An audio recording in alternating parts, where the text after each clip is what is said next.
नमस्कार, कैसे हैं आप सब। उम्मीद करता हूँ आप सब बहुत अच्छे होंगे। प्रकाश चैप्टर में बच्चों को सबसे ज्यादा दिक्कत आती है किरण आरेख बनाने में।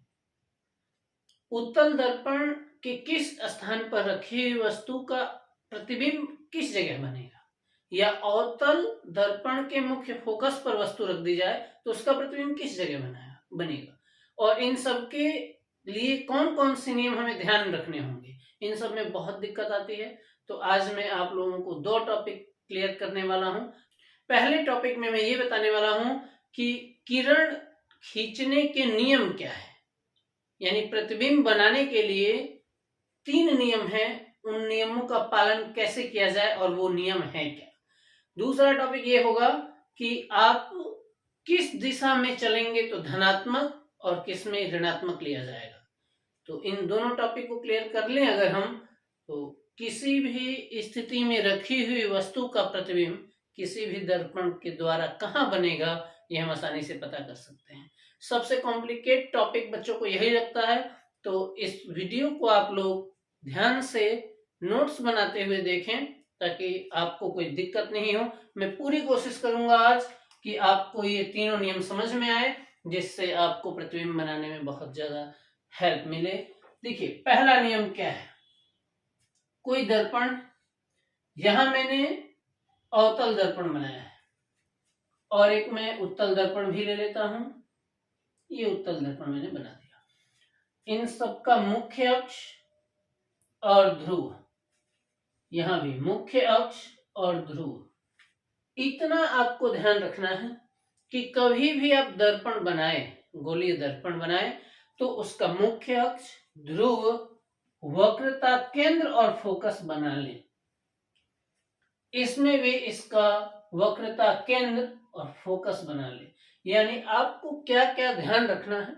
एक दर्पण को दाहिनी तरफ कलर करना है, दर्पण के बीच में ध्रुव बनाए, मुख्य अक्ष खींचें, कुछ दूरी पर C लिखें और C और P के बीच में F लिख दें। यहाँ वक्रता केंद्र है, दर्पण का मुख्य फोकस है, दर्पण का ध्रुव है और ये लंबी लाइन दर्पण का मुख्य अक्ष है। हमारे लिए जो पहला नियम है वो ये है कि मुख्य अक्ष के समांतर आने वाली प्रकाश की किरणें, मुख्य अक्ष के समांतर आने वाली प्रकाश की किरणें मुख्य फोकस से होकर जाती हैं। ये है अवतल दर्पण के लिए। अवतल दर्पण के लिए मुख्य अक्ष के समांतर आने वाली प्रकाश किरणें परावर्तन के बाद मुख्य फोकस से होकर जाती हैं। अब आप इस नियम को याद रख लेने के बाद कभी इस विषय पर सोचेंगे नहीं कि हम जब मुख्य अक्ष के समांतर ला रहे हैं तो क्या हम इस कंडीशन से ले जाएं, यानी 1 नंबर से ले जाएं, या हम इस दूसरी पोजीशन में ले जाएं। ये सब गलत होगा। केवल एक रूल्स होगा कि अगर आपने मुख्य अक्ष के समांतर लाया है तो उसको मुख्य फोकस से लेकर आप जाएंगे। मुख्य फोकस से ये प्रकाश की किरणें परावर्तित होनी चाहिए। ये 1 नंबर और 2 नंबर गलत हो जाएगा, मैं इसे मिटा देता हूं। ठीक इसी तरीके से उत्तल दर्पण पर भी ये नियम लागू होगा। उत्तल दर्पण, मुख्य अक्ष के समांतर आने वाली प्रकाश किरणें मुख्य फोकस से आती हुई प्रतीत होंगी। मुख्य अक्ष के समांतर आने वाली प्रकाश किरणें दर्पण से परावर्तन के बाद मुख्य फोकस से होकर आती हुई प्रतीत होती हैं। अब दोनों को अगर एक ही में बोला जाए तो मुख्य अक्ष के समांतर आने वाली प्रकाश किरणें दर्पण से परावर्तन के बाद मुख्य फोकस से होकर जाती है अथवा मुख्य फोकस से आती हुई प्रतीत होती है। सेकेंड रूल्स पर ध्यान देते हैं हम। दर्पण के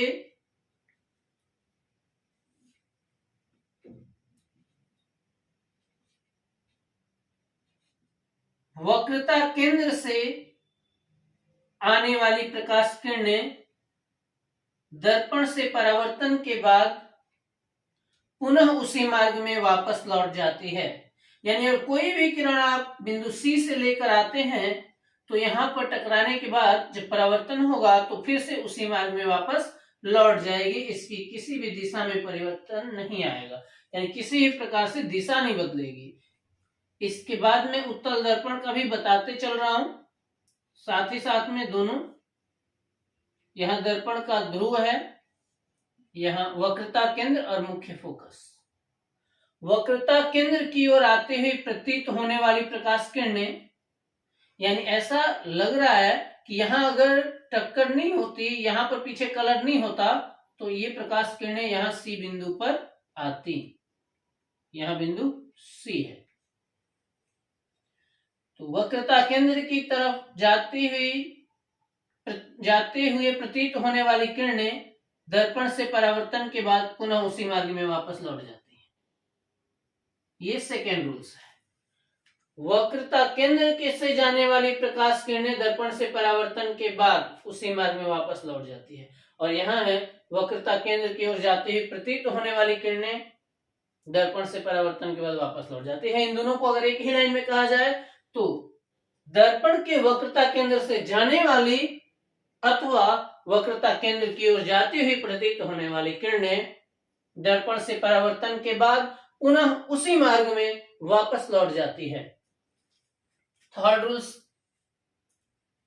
अवतल दर्पण पर पहले करेंगे। फर्स्ट रूल्स में जैसा था, मुख्य अक्ष के समांतर आने वाली प्रकाश किरणें दर्पण से परावर्तन के पश्चात मुख्य फोकस से होकर जाती हैं। ठीक उसी तरीके से है ये, यहां सी और यहां एफ बना देता हूं। मुख्य फोकस से होकर आने वाली प्रकाश किरणें दर्पण से परावर्तन के पश्चात मुख्य अक्ष के समांतर हो जाती हैं। मुख्य फोकस से आने वाली प्रकाश किरणें दर्पण से परावर्तन के बाद मुख्य अक्ष के समांतर हो जाती हैं। यहां पर मैं एक उत्तल दर्पण के लिए भी बता देता हूं।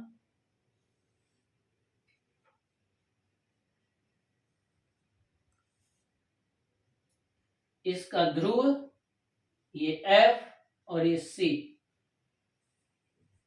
मुख्य फोकस की ओर जाती हुई प्रतीत होने वाली किरणें, ऐसा लग रहा है कि अगर यहां पीछे दर्पण के पीछे कलर नहीं होता तो ये किरण एफ पर जाती।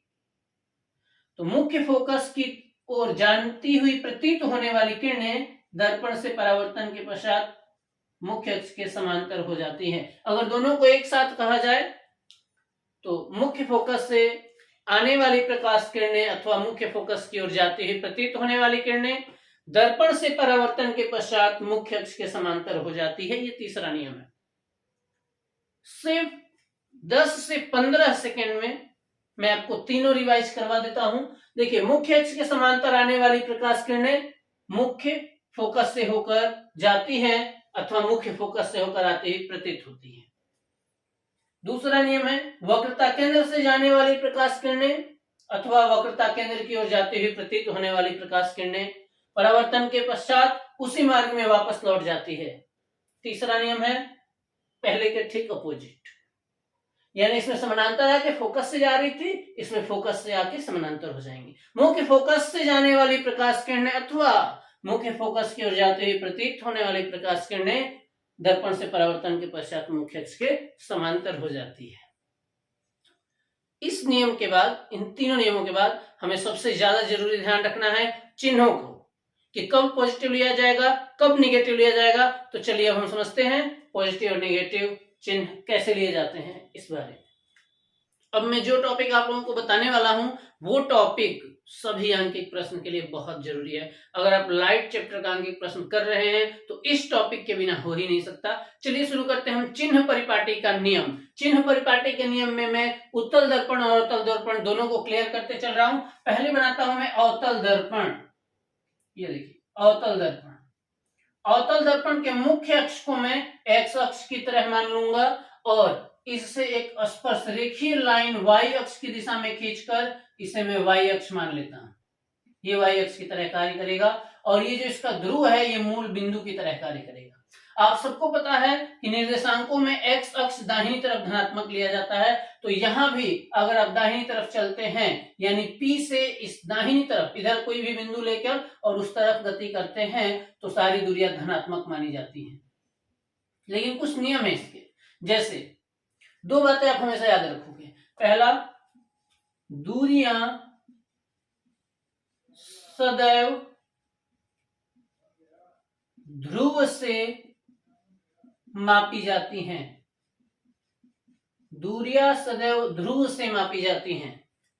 और दूसरा नियम कि आपतित प्रकाश हमेशा बाईं ओर से दाईं ओर डाला जाता है, यानी प्रकाश हमेशा लेफ्ट से राइट चलेगा। कभी भी प्रकाश को आप राइट से लेफ्ट नहीं लेके आएंगे।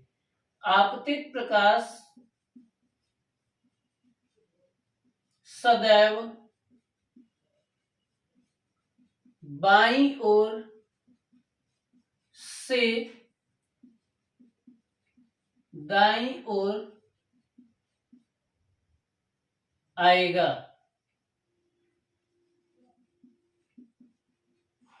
यानी प्रकाश को हमेशा लेफ्ट से राइट की तरफ लेकर चलना है।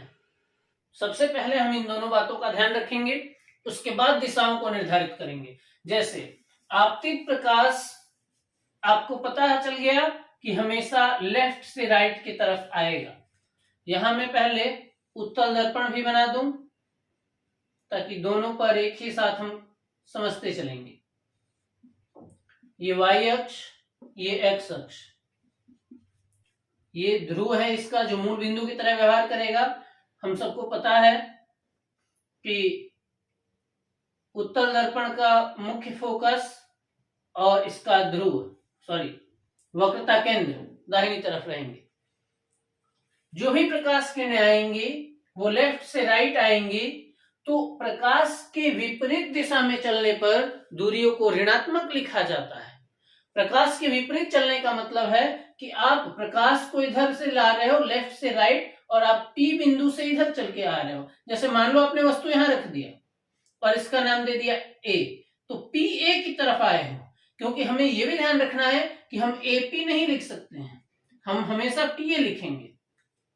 तो ये ध्रुव से ही दूरियां मापनी है, यहाँ फर्स्ट रूल्स को पालन करना है, पहले नियम का पालन करना है हमें। तो PA ही लिखेंगे, AP नहीं लिख सकते। तो PA लिखने के लिए हमें P से A की तरफ आना होगा, जबकि प्रकाश किरणें लेफ्ट से राइट चल रही है तो हम विपरीत आ रहे हैं, तो कैसा लिखना पड़ेगा? फिर चिन्ह क्या लेना पड़ेगा? ऋणात्मक। और वैसे भी ये एक निर्देशांक है, इसमें ऋणात्मक दिशा तो इस तरफ ही होती है और इस तरफ होती है धनात्मक दिशा। धनात्मक। हमें यह भी पता है कि अगर ये x अक्ष है तो ऊपर की तरफ धनात्मक हो जाएगा और y अक्ष में नीचे हो जाता है ऋणात्मक। तो मुख्य अक्ष ये है, इसके ऊपर धनात्मक लिया जाता है, नीचे ऋणात्मक लिया जाता है। जैसे ये वस्तु है और ये अगर 5 सेंटीमीटर की है यहां, तो ये धनात्मक है, +5 लिखा जाएगा।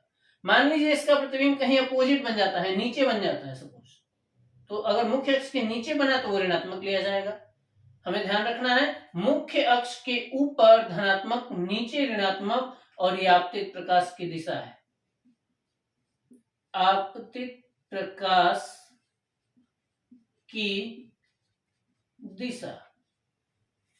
अगर आप आपतित प्रकाश की दिशा के विपरीत चल रहे हो तो आपको ऋणात्मक लेना है। अगर आप आपतित प्रकाश की ही दिशा में जा रहे हो तो धनात्मक लेना है। जैसे यहां PC धनात्मक हो जाएगा, PF धनात्मक हो जाएगा, क्योंकि आप P से F की तरफ जा रहे हो, P से C की तरफ जा रहे हो तो धनात्मक हो जाएगा। और यहीं पर PA ऋणात्मक हो जाएगा, क्योंकि आप विपरीत दिशा में आ रहे हो। आपतित प्रकाश दाहिनी तरफ जा रहा है और आप बाईं तरफ आ रहे हो, इसलिए यहां पर भी सेम कंडीशन हो जाएगा। यहां पर तो इसका मुख्य फोकस की दूरी यानी फोकस दूरी भी ऋणात्मक हो जाएगी, PF ऋणात्मक हो जाएगा, PC ऋणात्मक हो जाएगा। अगर यहां वस्तु रख के इसे A कहा जाए तो PA भी ऋणात्मक हो जाएगा। अगर मान लीजिए इधर बन जाता है प्रतिबिंब, वस्तु का प्रतिबिंब सपोज इधर बन जाता है और इसका नाम मैं दे देता हूं A', तो यहां PA' धनात्मक हो जाएगा। अगर दाहिनी तरफ बना तो धनात्मक, अगर बाईं तरफ बना तो ऋणात्मक, अगर ऊपर बना धनात्मक, अगर नीचे बना ऋणात्मक। सिंपल चतुर्थांश का ही नियम है, धनात्मक तो देख लो आप, इधर धनात्मक, इसमें भी धनात्मक, इधर क्या होता है ऋणात्मक, तो यहां देख लो आप ऋणात्मक ऋणात्मक, इस तरफ जो भी जाओगे ऋणात्मक, जैसे P से F तक ऋणात्मक, P से C तक ऋणात्मक, P से A तक ऋणात्मक, और अगर दाहिनी तरफ जाते हो धनात्मक, इधर नीचे आते हो तो y अक्ष पर क्या होता है ऋणात्मक, तो इधर नीचे क्या है ऋणात्मक, इसमें भी नीचे क्या है ऋणात्मक। अब इस तरीके से मैं क्लियर कर दूं लास्ट टाइम कि उत्तल दर्पण अवतल दर्पण के फोकस दूरी, वक्रता त्रिज्या, वस्तु की दूरी और प्रतिबिंब की दूरी, किन में कौन सा धनात्मक होता है। पहले हम बात कर लेते हैं यहाँ उत्तल दर्पण के बारे में। इसका जो भी बिंदु दाहिनी तरफ है सबका सब धनात्मक होगा। जैसे F, तो P से F क्या कहलाता है फोकस की दूरी, फोकस दूरी। ये पहली वीडियो में बताया गया है, अगर आपने वो वीडियो नहीं देखा है तो उसका लिंक डिस्क्रिप्शन बॉक्स में मिलेगा, आप जरूर वो वीडियो भी देखें। फोकस दूरी है F क्योंकि दाहिनी तरफ है। वक्रता त्रिज्या क्या कहलाएगा R, किसकी दूरी होती है ध्रुव से वक्रता केंद्र की दूरी वक्रता त्रिज्या कहलाती है। इसे कैपिटल R से प्रदर्शित करते हैं। ये भी क्या हो जाएगा धनात्मक क्योंकि दाहिनी तरफ है। तो यहां पर F धनात्मक, R धनात्मक। वस्तु तो हमेशा हमेशा ऋणात्मक ही होगी, वो कोई भी दर्पण क्यों ना हो, क्योंकि वस्तु को हमेशा लेफ्ट में ही रखा जाएगा। राइट में तो कलर क्या हुआ है, तो दर्पण के पीछे तो वस्तु होगी नहीं, दर्पण के आगे ही होगी। तो वस्तु कोई भी हो उसको लिया जाता है सदैव सदैव ऋणात्मक, और वस्तु की दूरी को स्मॉल u से प्रदर्शित करते हैं, इसे हमेशा ऋणात्मक ली जाती है। प्रतिबिंब की दूरी कभी धनात्मक भी होती है कभी ऋणात्मक भी होती है, वो डिपेंड करता है कि कहां बनेगा। जैसे नेक्स्ट क्लास में आपको बताया जाएगा कि वस्तु को कहां रखा जाए और प्रतिबिंब कहां बनेगा। लेकिन वस्तु के प्रतिबिंब जो है वो कभी धनात्मक और कभी ऋणात्मक होता है। अगर दाहिनी तरफ बनता है दर्पण के दाहिनी तरफ यानी पीछे तो धनात्मक होगा, और अगर दर्पण के बाईं तरफ बनता है यानी आगे तो ऋणात्मक होगा। यहां पर PF क्या है फोकस दूरी है जो ऋणात्मक होगा क्योंकि इसके सारे पॉइंट्स लेफ्ट में हैं। तो लेफ्ट में तो बाईं तरफ अब जाने लगे ना, और ये क्या है आपतित प्रकाश की दिशा है, ये आपतित प्रकाश की दिशा, और आपतित प्रकाश की दिशा की जब आप विपरीत जाओगे तो ऋणात्मक लेना होगा। इसके सारे पॉइंट्स लेफ्ट में हैं तो ऋणात्मक, सब ऋणात्मक हो जाएंगे। R भी ऋणात्मक हो जाएगा। P से C की दूरी यानी ध्रुव से वक्रता केंद्र की दूरी वक्रता त्रिज्या कहलाएगी, ये भी ऋणात्मक हो जाएगा। वस्तु तो हमेशा ही ऋणात्मक रहेगी क्योंकि वस्तु हमेशा लेफ्ट में ही रहता है। अब प्रतिबिंब अगर दाहिनी तरफ बन रहा है तो धनात्मक, अगर लेफ्ट में बन रहा है तो ऋणात्मक। सिंपल सा वर्ड ध्यान रखिए, अगर आप राइट साइड चल रहे हो धनात्मक, अगर आप लेफ्ट में जा रहे हो तो ऋणात्मक। और चलना कहां से ध्रुव से। अगर आप ऊपर की तरफ चढ़ रहे हो, ऊपर की तरफ जा रहे हो, जैसे वस्तु सीधा रखा और प्रतिबिंब भी सीधा बन गया तो दोनों धनात्मक। वस्तु सीधा रखा धनात्मक और प्रतिबिंब इधर उल्टा बन गया ऋणात्मक। प्रतिबिंब सीधा कब बनेगा उल्टा कब बनेगा हम नेक्स्ट क्लास में बात करेंगे बहुत जल्दी ही। उम्मीद करता हूं आपको समझ में आया है, और अगर आपको समझ में आया है तो ये वीडियो आप अपने दोस्तों को भी शेयर करें। आज की क्लास अटेंड करने के लिए आपका बहुत बहुत धन्यवाद।